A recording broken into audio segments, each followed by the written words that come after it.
안녕하세요. 안녕하세요. 안녕하세요. 부처님 오신 날 법문을 미리 하게 됐습니다. 부처님 오신 날 어떤 법문을 해드릴까 하다가 보니까 이번에 부처님 오신 날이 처음인 법우님도 있고, 그래서 부처님이라고 하는 분이 어떤 분인지 한번 간단하게 이야기를 해보려고 그래요. 부처님 직업이 뭔지부터 한번 볼 건데, 부처님은 직업이 뭔가?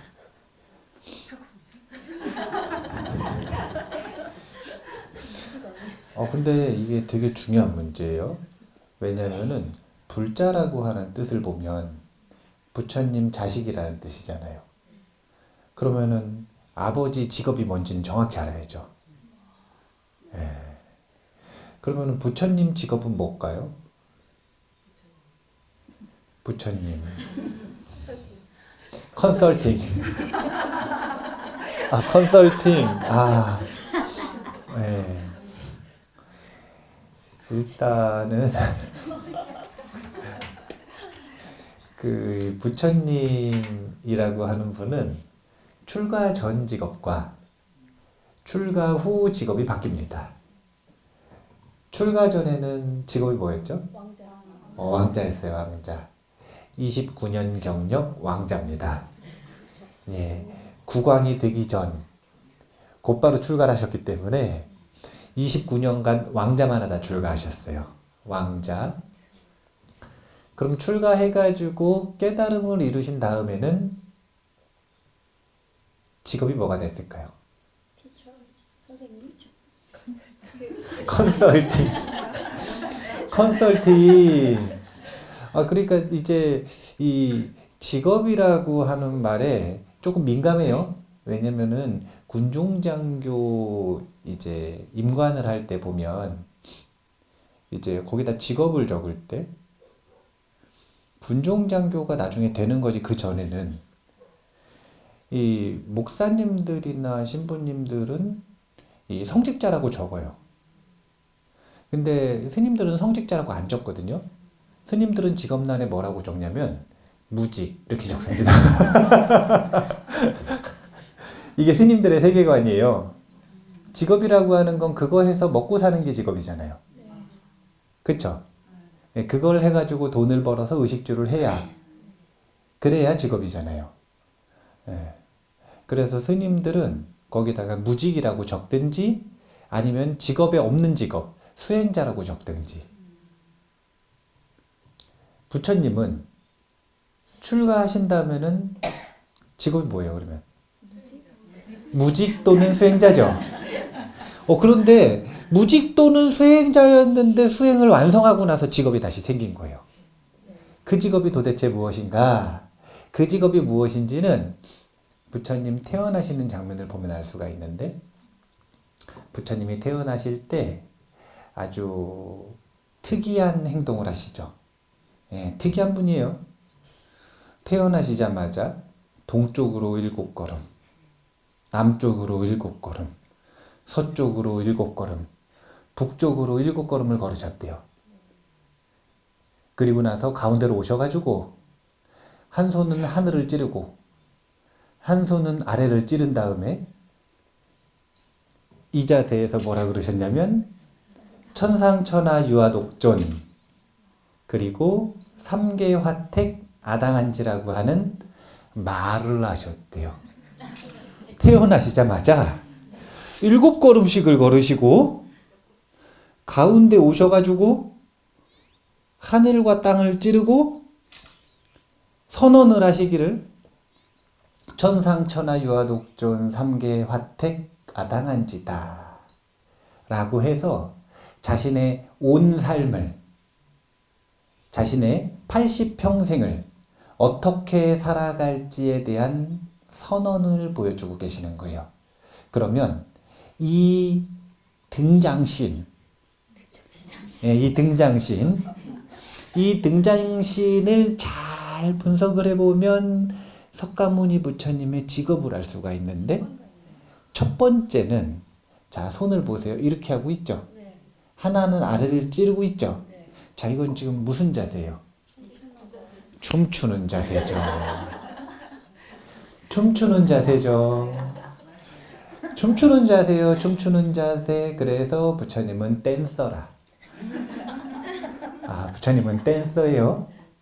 그 다음에 두 번째 직업은 그 문장 속에 있는데, 그게 뭐냐면은 천상천하 유아독존 다음에 그 말이 중요해요. 삼계화택. 이게 무슨 뜻이냐면, 이 삼계는 불타는 집과 같다 이거예요. 그런데 아당한지 마땅히 내가 그것을 그쳐서 편안하게 하리라. 자, 뭐 하시는 분이에요? 소방관이죠. 소방관. 소방관. 예. 아니, 우리가 불자로서 아버지의 직업을 정확하게 하셔야 돼요. 아버지는 댄서이자 소방관이다. 그러니까 둘을 합치면 춤추는 소방관이다. 춤추는 소방관이다. 춤추는 소방관. 일단은 그 문장에 대한 정확한 해석을 먼저 좀 해드리고 다음 이야기를 할게요. 천상천하 유아독존. 하늘 위 하늘 아래 나 홀로 존귀하다는 뜻이에요. 그 전까지는 제가 일부러 해석을 어떻게 해드렸냐면, 이 나라고 하는 것이 석가모니 부처님 본인을 얘기하는 게 아니라 이 만물이 가지고 있는 공통의 본성을 얘기한다, 이렇게 해석을 했지만 오늘은 좀 다르게 하겠습니다. 매년 똑같이 할 수 없으니 이번에는 다르게 하겠어요. 석가모니 부처님 본인을 말씀하시는 게 맞습니다. 지금 무슨 얘기를 하시는 거냐면요, 석가모니 부처님은 도솔천에서 내려오셨거든요. 그래서 도솔천에 오르시기까지 3아생직업 10대겁이라고 하는 시간을 보살행을 하셨어요. 그래서 일생보처라 그래서 마지막으로 일체지자가 되기 전에 마지막 삶을 도솔천 내원궁에서 사신 거예요. 그리고 본인이 인지한 상태에서 마야 부인의 배로 들어가거든요. 그러니까 본인의 삶에 대한 인지가 있는 거예요. 인지가. 그러니까 7걸음, 7걸음, 7걸음, 7걸음 걸었을까?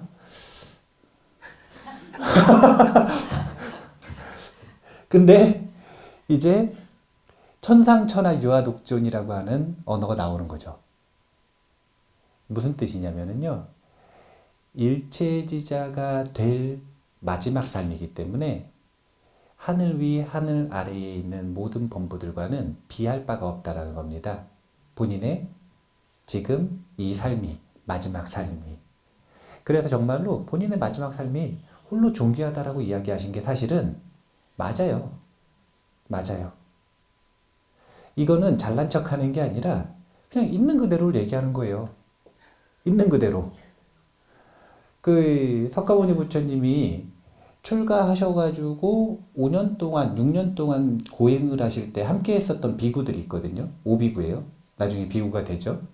그 오비구가 부처님 깨달으시고 나서 고행을 포기한 이 비겁자가 온다고.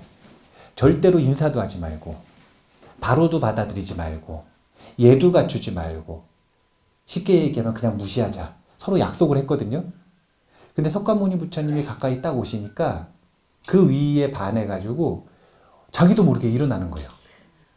일어나가지고 시달탁해서 오셨다고. 우리의 리더이신 시달탁해서 오셨다고. 그러니까 석가모니 부처님 뭐라 그러시냐면, 나를 더 이상 시달타로 부르지 말라. 나는 온전히 깨달은 붓다. 그러니 세존이라 부르라. 세존, 세상에서 가장 존귀한 분이라는 뜻이에요. 세존. 이게 잘난 척하는 말이 아니라니까요. 자기 자신을 있는 그대로 보는 거예요. 있는 그대로 보는 여실지로서 봤을 때 천상천하에서 3아승직업 10대겁의 수행을 완성하고 마지막 삶으로 지금 이 삶에 도래한 본인의 삶은 가장 존귀한 삶이 될 것이다. 이런 뜻인 거예요. 그런데 이 세상을 보니 불타는 집과 같으니 내가 마땅히 그 고통, 번뇌를 꺼주리라. 이렇게 선언을 하신 겁니다. 조선시대 때에 명학스님이라고 하는 스님이 있었어요. 명학스님. 이 스님은 수행을 좋아하는 게 아니라 돈을 좋아했어요. 조선시대 때는 살기가 워낙 어려워가지고 좀 그럴 수도 있어요. 네. 조선시대 때는 요 마을에도 제대로 잘 못 들어가고 통제가 심해서 워낙 국가적으로 이 억압을 해가지고요. 먹고 살기 바쁘니까 뭐 그럴 수 있어요. 네. 근데 이 명학 스님이 그날도 탁발하러, 그러니까 수행은 별로 안 하는 거예요. 목숨 걸고 탁발을 다니는 겁니다, 지금. 탁발하러 탁발하러 마을에 갔는데 이 스님이 특징이 하나 있었어요. 무슨 특징이 있었냐면 수행은 안 하고 돈을 좋아하는데 특징이 뭐냐면 약간 신통이 있어요. 무슨 신통이 있냐면 약간 미래를 보는 신통이 있는 거예요. 예, 이런 분들이 돈을 많이 벌어. 이런 분들이 그런데 이분이 어느 마을에 딱 갔는데 저기 마을 입구에 초가집이 하나 있는데 거기에 부처님의 서광이 확 비치는 거예요. 그래서 저기 심상치 않다. 그래서 가봤더니 어떤 이 산모가 아기를 낳고 있는 거예요. 그래서 저 아이가 보통이 아니겠다. 보통이 아니겠다. 그래서 응애 하고 낳는데 밖에서 큰 소리로 얘기했어요. 뭐라고 얘기했냐면 이 아이가 보통이 아니니 10년 뒤에 내가 다시 올 테니까 잘 키우셨다가 부처님한테 바치라고.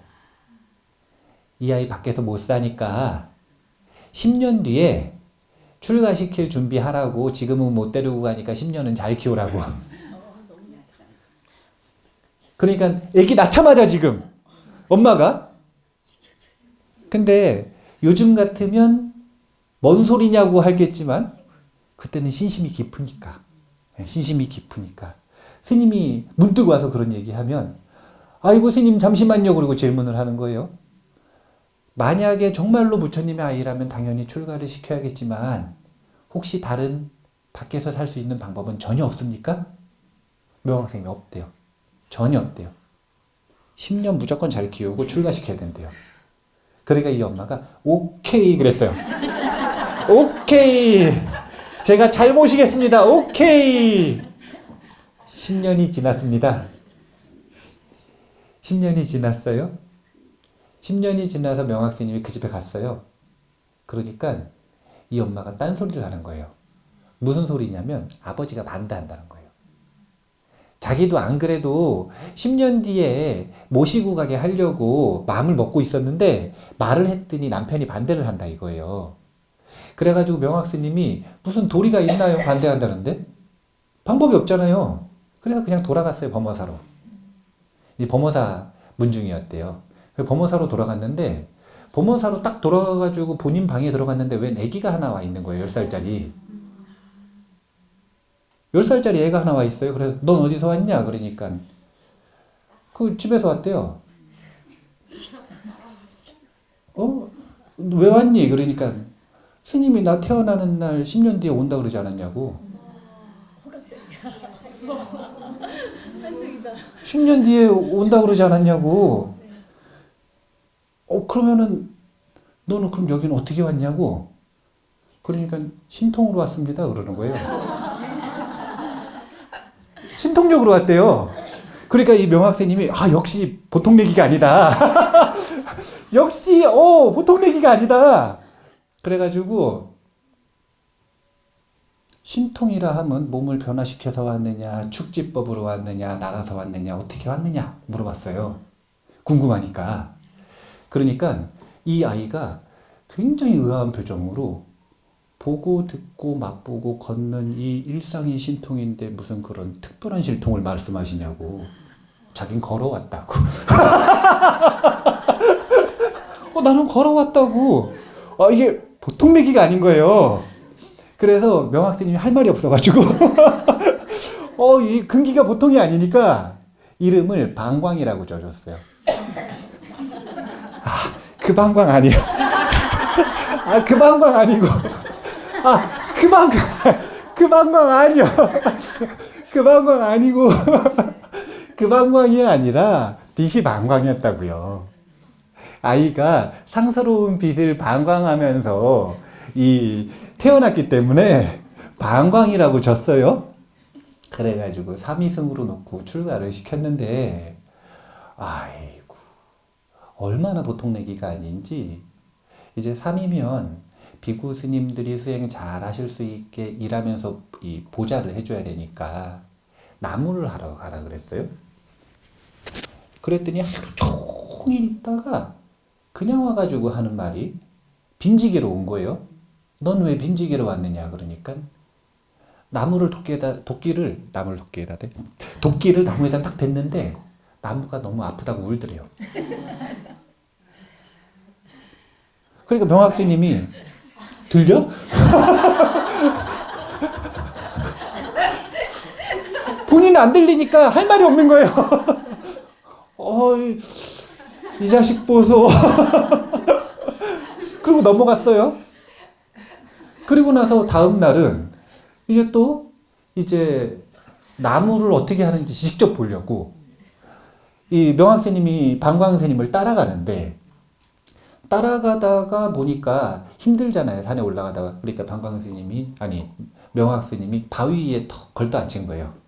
그리고 손가락으로 바위를 톡톡톡 때리니까, 아니 스님, 바위가 아프다는데 왜 이렇게 때리십니까?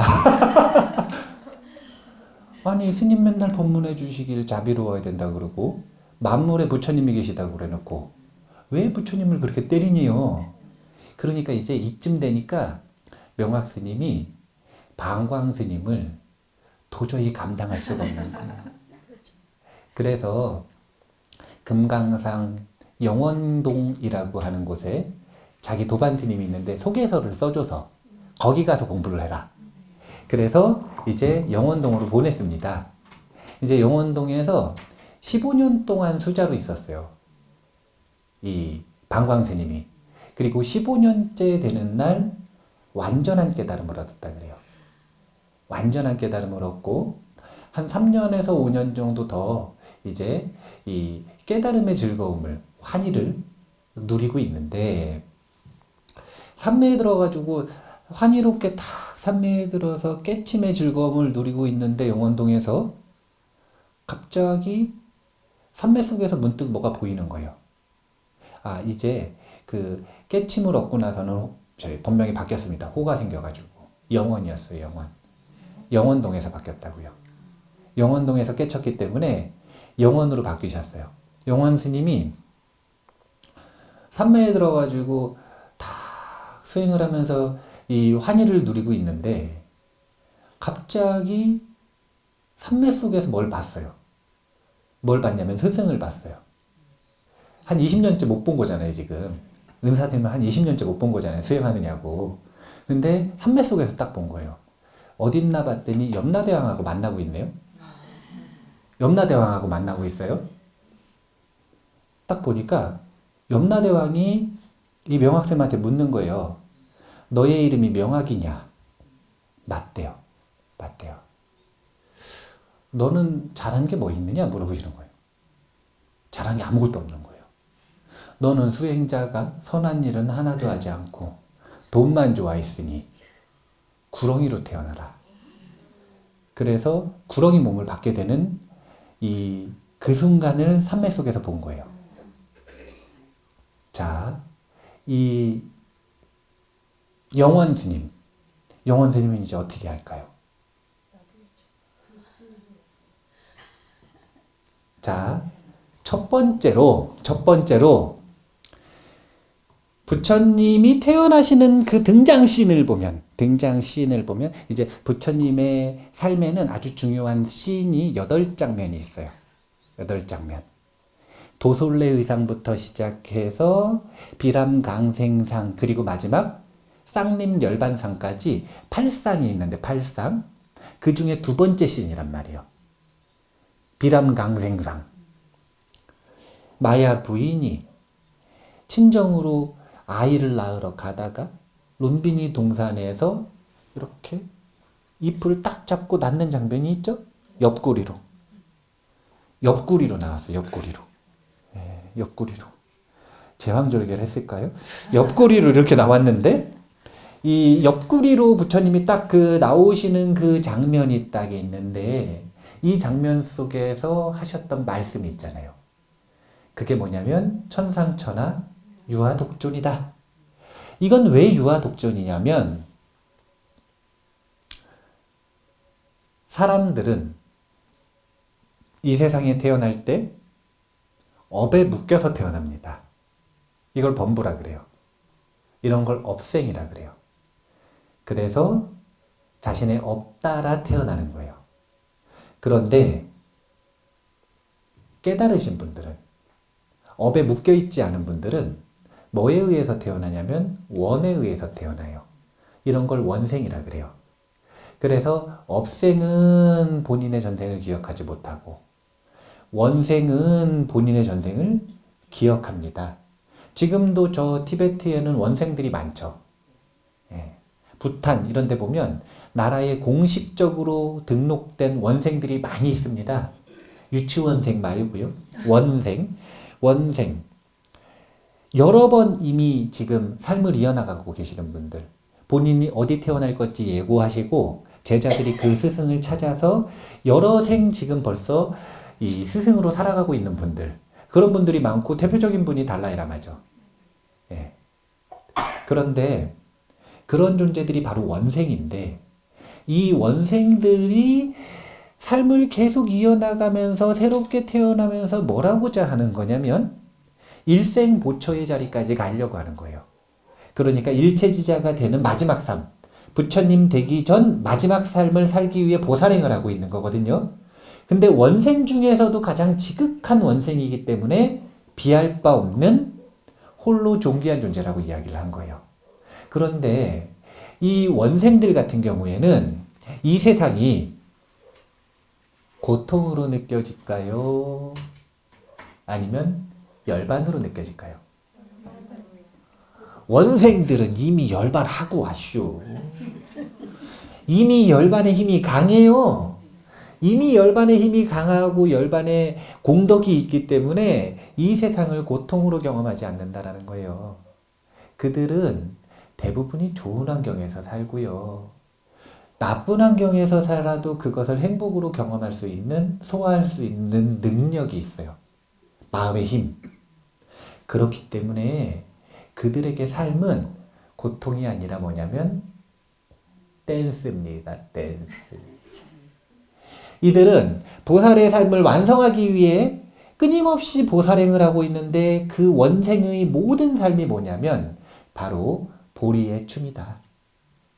보리심을 표현하는 행위로, 말로, 삶으로서 표현하는 보리의 춤을 추고 있다. 이것이에요. 그러니까 아까 그 영원 스님 있잖아요. 보통 얘기 아니잖아요. 태어날 때부터 서광이 확 비쳐가지고 10살짜리가 신통으로 왔대요. 그것도 특이한 신통도 아니고 일상 범행이 신통이다라는 걸 벌써 깨치고 있어요. 20대 초반에 완전한 깨달음을 얻었단 말이에요. 아, 대단한 분이에요. 그러니까 이런 분들이 바로 원생인데 이런 원생의 존재들은 뭘 하는 거냐면 다른 게 아니라 보리의 춤을 추시는 분들이 바로 원생이다. 그럼 업생은 뭘 하냐면 업생은 고통의 발버둥을 치죠. 업생 업생 원생 업생, 원생. 업생은 고통에 발버둥을 치는 것이 업생. 원생은 보리에 춤을 추는 것이 원생이다. 라고 하는 걸 일단 기억을 하셔야 돼요. 그러면 이 영원 스님은 보리에 춤을 추는 분이니까 석가모니 부처님처럼 이 삼계에 불타고 있는 이 고통의 불을 좀 끄셔야 될까요? 안 끄셔야 될까요? 끄셔야겠죠? 그러니까 스승을 찾아가는 겁니다. 범어사로 갔어요. 갔더니 안 그래도 이 명학 스님 살던 방에 구렁이가 한 마리 있는 거예요. 큰 구렁이가. 스님들이 그 구렁이를 내쫓을 수가 없어요. 너무 크니까. 그 방에서 절대 안 나가려고 그러니까 내쫓을 수가 없으니까 그냥 뒀는데 잘 달래주고 있는 거예요. 어떻게 달래냐면요. 나물 갖다 주니까 그렇게 좋아하더래요. 그래서 나물만 갖다 주면 해코지 안 하고 가만히 그 방에 웅크리고 있는 거예요. 그러니까 스님들이 이제 내쫓거나 죽일 수가 없으니까 나물 갖다 주고 이제 그냥 거기다 둔 거예요. 그래서 이 영원 스님이 가셔서 스님들한테 물어봤어요. 이 구렁이가 온 지 얼마나 됐습니까? 그러니까 닷새쯤 됐대요. 은사 스님 돌아가신 지 얼마나 됐습니까? 10일쯤 됐대요. 그래서 이 구렁이가 그 구렁이구나 싶어가지고 구렁이한테 딱 들어가서 삼배를 딱 했답니다. 삼배를 딱 하니까 구렁이가 가만히 있더래요. 그래서 스님 지금 이 고통 벗으시고 싶으시면 저 따라갑시다. 따라가자 그랬더니 따라오더래요.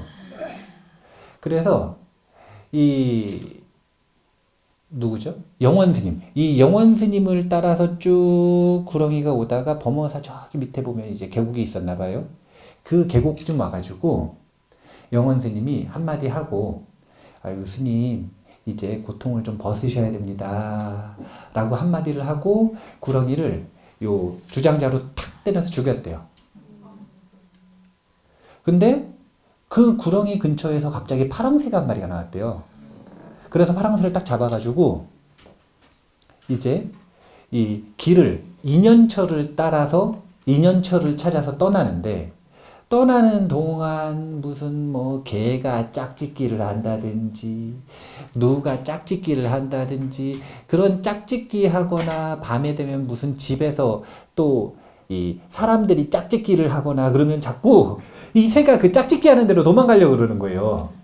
이게 뭐냐면 다음 생 받으려고 그러는 거거든요.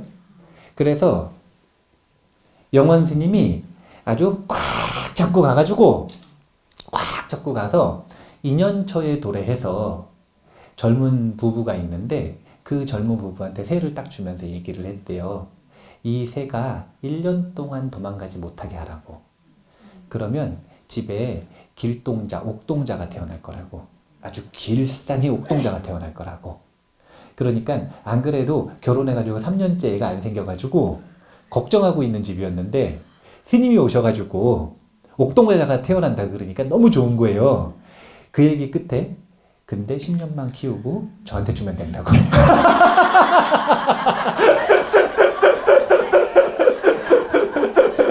부처님 자식이니까 10년만 키우면 내가 데리러 오겠다고. 그래서 정말로 1년 뒤에 이제 옥동자가 태어나고 10년 뒤에 이제 이 영원스님이 간 거예요. 영원스님이 갔더니 진짜 이제 또 똘똘한 옥동자가 하나 있는 거예요. 그래서 저 옥동자 데리고 갑니다. 그러니까 이제 집에서 오케이 그래가지고 출가를 시켰어요. 범어사 데리고 와서 이 옥동자를 딱 놓고 출가를 시키는 날, 삭발을 딱 하는 날, 이 은사죠, 이제. 영원 스님이 은사죠. 영원 스님이 이 3위가 아직 안 된 옥동자한테 절 3번을 하는 거예요. 그러니까 10살짜리 3위가 깜짝 놀라가지고 유명한 깨달으신 스님이 자기한테 삼배를 하니까 깜짝 놀라가지고 왜 그러시냐 그러니까 사실은 스님이 명학 스님이고 제가 스님 상자입니다. 라고 얘기를 하는 순간 아이는 전생이 기억이 난 거예요. 그래서 전생에 본인이 어떻게 살았는지에 대한 인과를 깨친 거예요. 인과를 깨친 거예요. 그래서 이 아이의 본명이 이제 우운 스님이 됐어요. 우운 스님. 이 스님도 깨쳤어요. 근데 완전한 깨침은 아닌 거예요. 여기서 말하는 깨침이라는 게 완전한 깨침과 아직 감정이 남아있는 깨침이 있거든요. 그러니까 우리가 요즘 배우는 금강경 용어로 하면 아라한은 완전히 깨쳤죠. 근데 수다원이나 사다함은 감정이 있다 그랬어요? 없다 그랬어요? 있다 그랬죠. 그래 그쯤인가 봐. 그러니까 깨쳤음에도 불구하고 본인의 은사 스님에 대한 감사함이 있음에도 불구하고 그 은혜가 막중하다는 걸 알매도 불구하고 끊임없이 복수심이 올라오는 거예요. 원한. 왜냐면 구랑이 때 마지막에 때려 죽였잖아요. 그것 때문에. 왜 그랬는지도 아는데 왜 그랬는지까지 다 기억이 나요. 그 마음도 알고. 그런데 그냥 단순히 그 복수심이 너무 마음에 크게 자리 잡은 거예요. 그래서 이 10살짜리 깨친 스님이, 우은 스님이죠. 우은 스님이 복수심을 도저히 못 이기고 어떻게 하냐면 잠입을 합니다. 칼을 들고. 스승이 있는 방으로. 영원 스님 있는 방으로. 그래서 영원 스님 자는 이불이 딱 있거든요. 여기 보니까 자는 것 같아요. 이불 덮고 자는 것 같아요. 그래서 가서 칼로 이불 있는 데를 푹 찔렀어요. 영원 스님은 어떻게 됐을까요? 영원 스님은 알고 있으니까 어떻게 했냐면은 저 문장에 숨어 있었어요. 오늘 올 거다 싶어가지고 문장에 딱 숨어 있다가 칼을 푹 찌르는 걸 보고 곧바로 문을 딱 열고 나와가지고 하시는 이야기가 자 이제 빚은 끝났다. 자 이제 빚은 더 이상 없다. 내가 구렁이 때 너를 죽인 그것 때문에 원한을 가지고 있었고 빚이 있어서 그냥 찌르게 뒀으니 너는 이제 나를 찔러 죽인 거다. 빚은 더 이상 없다. 그렇게 해서 우은 스님이 남아있는 번뇌의 불을 완전히 끄고 완전한 깨달음을 얻었다. 이렇게 얘기를 합니다.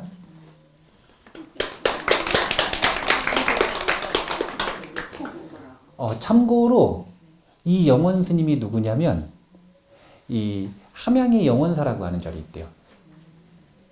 거기를 창건하신 스님이라 그러더라고요.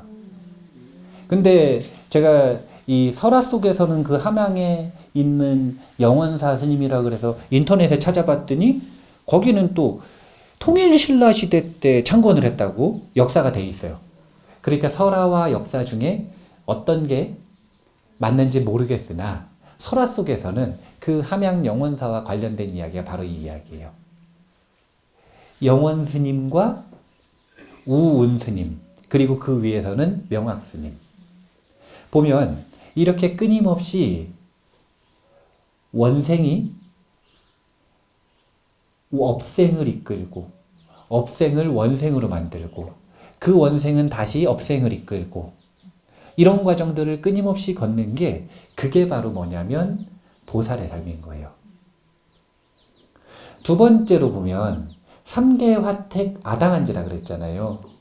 이제 지금 그 새롭게 오신 분들이 있으니까 제가 질문을 해볼게요. 사자여법부님. 사자여법부님은 불자인가요? 그럼 부처님 자식이네요? 그럼 아버지인데? 예, 부처님 아버지. 하나님 아버지 말고 부처님 아버지. 예, 교회 많이 다니셨죠? 그러면 이 말이 익숙하실 건데, 예, 부처님 아버지. 부처님 아버지는 직업이 뭔가요? 그냥 중생을 구제해 주시는 그냥 해결하시는 응답해 주시는 저는 엄청 조마조마했어요. 중 그러시길래 첫 마디가 중 이렇게 시작하시길래 조마조마했는데 조마조마했는데 부처님의 직업은 출가 전에는 왕자, 예. 29년 경력의 왕자, 출가 후에는 수행자, 깨침을 이룬 후에는 댄서예요. 저 밖에 봐보세요. 위아래 디스코 추고 있어요. 댄서예요, 댄서. 저 디스코 추는 거 모든 사찰에 다 있어요. 댄서. 하나는 하늘을 찌르고 하나는 땅을 찌르고, 그 다음 두 번째는 불 꺼주기로 하셨기 때문에 소방관. 그래서 깨침을 이루신 이후에는 춤추는 소방관이다. 근데 춤춘다라는 건 무슨 뜻이냐면 이 세상에 억지로 업에 의해서 끌려와서 고통받는 분이 아니라 원에서 태어나서 이 세상을 열반으로 즐긴단 말이에요. 보리심의 완성을 위해 보살의 춤을 추고 있단 말이에요. 보살의 춤. 그러니까 상구보리 하와 중생 이러는 거 아니에요. 상구보리 하와 중생. 보살의 춤을 추고 있는 수인을 딱 보여주고 계시는데, 그래서 춤추는. 근데 그 보살의 춤의 내용이라고 하는 게 뭐냐면 불 꺼주는 거예요. 번뇌의 불을 꺼주는 것. 자신의 번뇌의 불을 끄고 그 다음에 일체 중생의 번뇌의 불을 끄고 세상의 번뇌의 불을 끄고, 이것이 바로 춤추는 소방관이라고 하는 석가모니 부처님의 숨겨진 직업입니다. 비밀인데, 예. 제가 2019년을 맞이해가지고 얘기하는 거예요. 비밀인데. 춤추는 소방관. 분명히 소방관이니까 불을 꺼야 될 거 아니에요. 그래서 석가모니 부처님은 45년간 소방관으로 직업을 전직하시고 나서, 직업을 바꾸고 나서 무직에서 지금 직업을 구했단 말이에요. 수행자에서 직업을 구한 다음에 45년 동안 불 끌어 다니시는 거예요. 불 끌어. 불을 얼마나 열심히 끄시는지 우리가 상상하는 거랑은 그 노력이라고 하는 걸 상상조차 할 수가 없어요. 왜냐하면은 첫 번째 불 끌어가는 일정이라고 하는 게 금강보자 위에서 어디까지 걸어가냐면 녹야원까지 걸어가는데, 그 녹야원까지 걸어가는 거리가 350km 정도 된답니다. 아니 350km를 비행기를 타고 가는 것도 아니고 기차를 타고 가는 것도 아니고 자가용을 타고 가는 것도 아니고 자전거를 타고 가는 것도 아니고 롤러브레이드 타는 것도 아니고 걸어가야 돼요. 그것도 돈이 있어요, 없어요? 돈 없는 수행자가 목숨 걸고 탁발하면서 걸어가는 겁니다. 그러면 한 2, 3개월 걸렸을 거예요. 생각해 보세요. 석가모니 부처님의 입장이었다면 부산까지 걸어가서 설법해 주실 수 있겠어요? 난 못해요. 아직 저는 그렇게 춤추는 소방관의 온전한 모습을 담기가 어렵다라는 생각이 들어요. 영원 스님은 금강산에서 범어사까지 걸어왔어요. 스승 구하겠다고. 그렇게 하실 수 있겠냐 이거예요. 2시간만 차 타고 와도 멀다 그러면서 2시간 거리 차 타고 오는데 멀다 그러면서 거기서 거기까지 배우는 입장도 아니고 불 꺼주기 위해 과연 갈 수 있겠느냐 이거예요. 갈 수 있겠느냐. 그걸 하루 이틀 하는 게 아니라 45년 동안 단 하루도 빠지지 않고 길 위에서 사시고, 길 위에서 드시고, 길 위에서 설법하시고, 길 위에서 쉬시고, 그리고 길 위에서 돌아가셨죠. 마지막 순간에도 호텔에 누워서 돌아가시는 거 아니에요. 호스피스 병동에 눕는 거 아닙니다. 길 위에서 길 가다가 저 사라나무가 딱 있는데 그 밑에 볕이 딱 좋으니까 인연처니까 거기다가 가사를 좀 깔아달라 그래서 가사 깔고 돌아가시는 거예요. 가사 깔고. 이게 춤추는 소방관의 삶입니다. 삶. 우리가 부처님 오신 날이라고 하는 날은 아주 특별한 날이잖아요. 그래요, 안 그래요? 그렇죠? 네, 1년에 하루. 그런데 수행을 온전히 하지 않는 이들에게는 사실은 특별한 날이고요. 계속 수행하는 이들에게는 사실은 부처님 오신 날이 특별한 날이 아닙니다. 왜냐하면 매일매일 부처님 오신 날이니까요. 매일매일. 조금 단어를 좀 바꿔야겠다. 부처님 오신 날 아니고요. 부처님 오실 날. 부처님 오실 날. 이 영성 베스트셀러로 손꼽히는 책 중에 무탄트 메시지라고 하는 책이 있어요. 이 호주 원주민들이 참사람 부족인데 이 참사람 부족이 현대인들을 무탄트라고 불러요.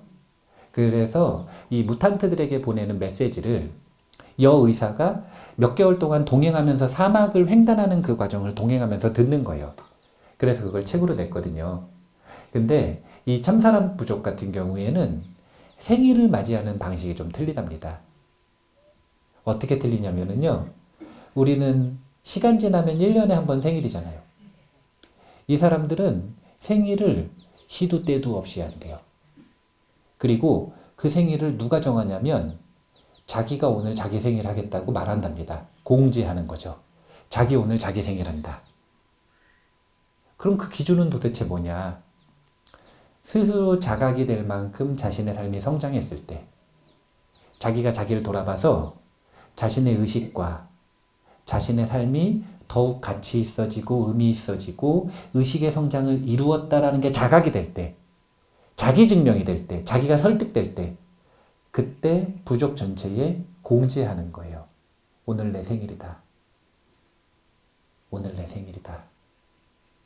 그러면 나머지 대중들은 묻지도 따지지도 않고 축하를 해주는 겁니다. 네가 무슨 성장을 이뤘냐, 그래가지고 어떻게 할 거냐, 이런 거 안 따져요. 자기가 설득되고 자기 증명이 되면 다 된 거예요. 해인사에도요, 큰 절에 보면 선방이 있는 큰 절에 보면 큰 법고가 있잖아요. 이 법고는 시간마다 쳐요, 보통. 아침하고 새벽 예불 하고 저녁 예불 때. 근데 그렇게 시간마다 정해진 때 치는 거 말고 갑자기 뭐 예를 들어 가지고 3시 20분인데 친다든지 이런 때가 종종 있는 거예요. 왜 칠까요? 선방에서 누가 본인이 화두를 딱 깨치잖아요? 그럼 가서 치는 거예요. 전대중 다 들으라고. 도인 나왔다고요.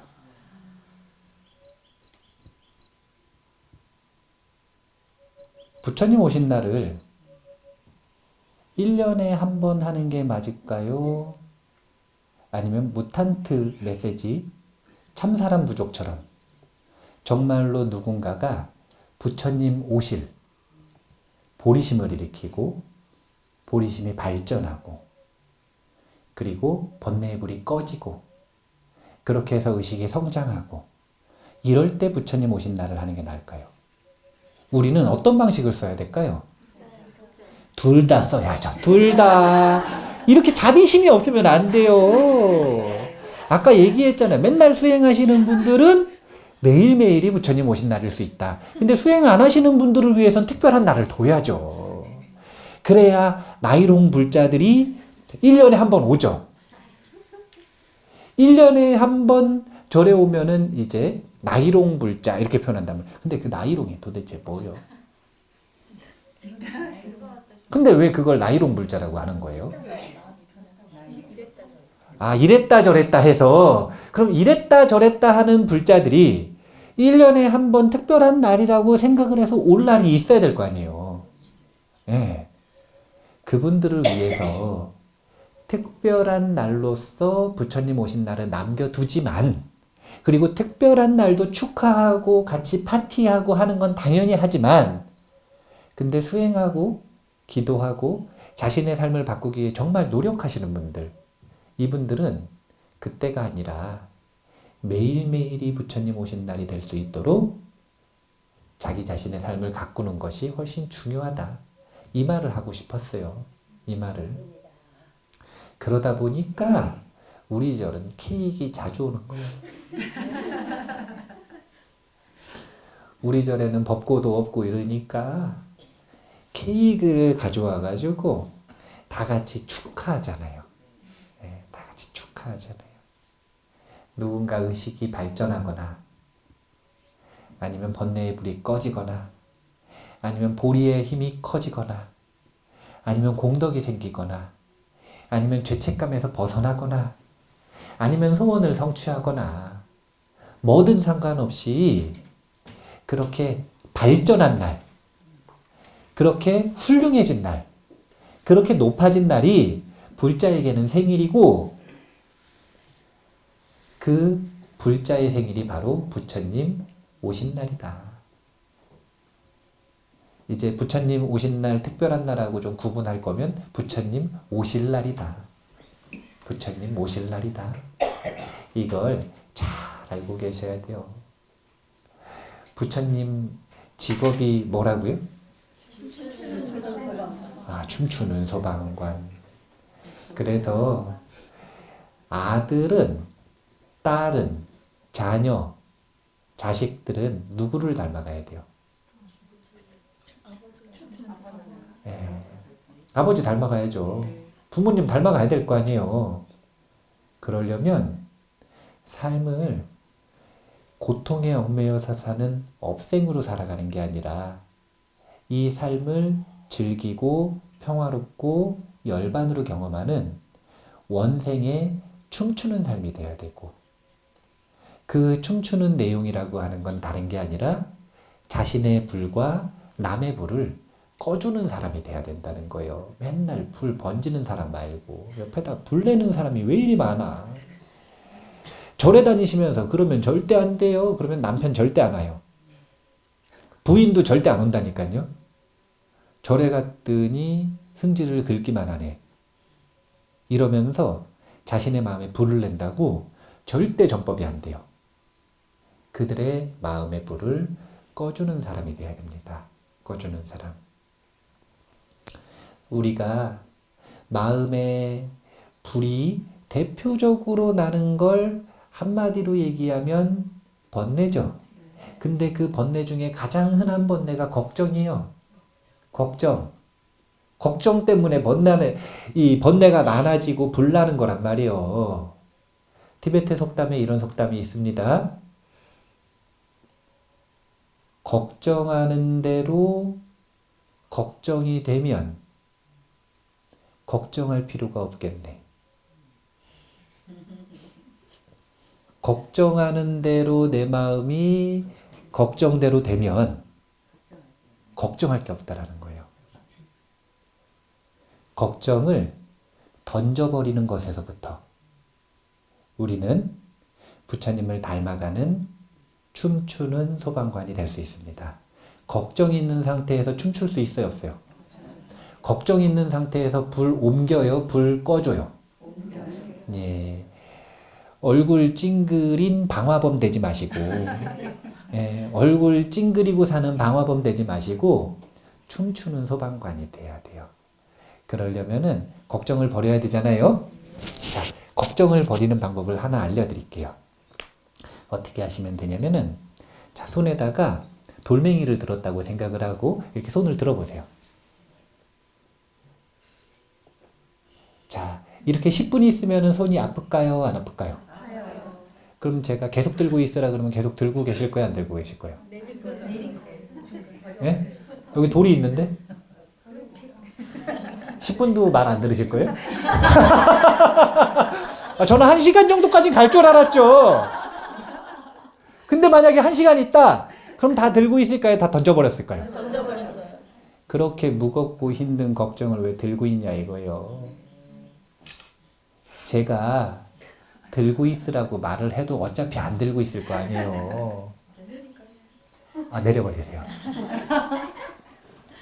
아프면 던져버리는 거예요. 아프면 던져버리는 거예요.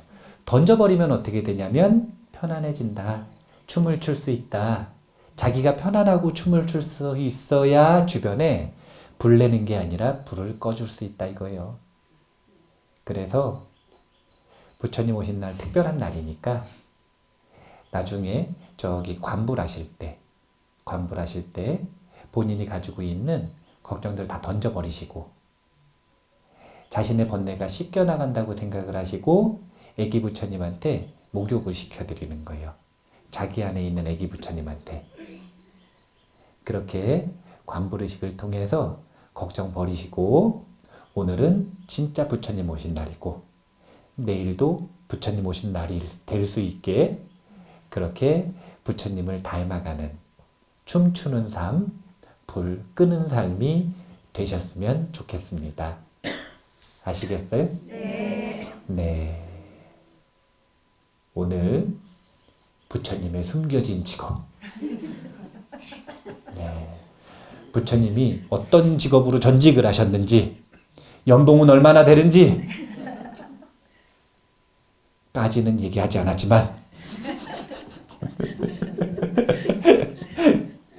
이 부처님의 삶과 아까 이야기했던 영원 스님의 삶, 그 삶을 우리가 좀 롤모델로 삶아서 그렇게 주변의 삶, 여러 삶들을 구하는, 도와주는 그런 삶을 꼭 이어나가시기를 약속하시면서 애기 부처님과 관정의 의식을 하시기 바라겠습니다. 아시겠죠?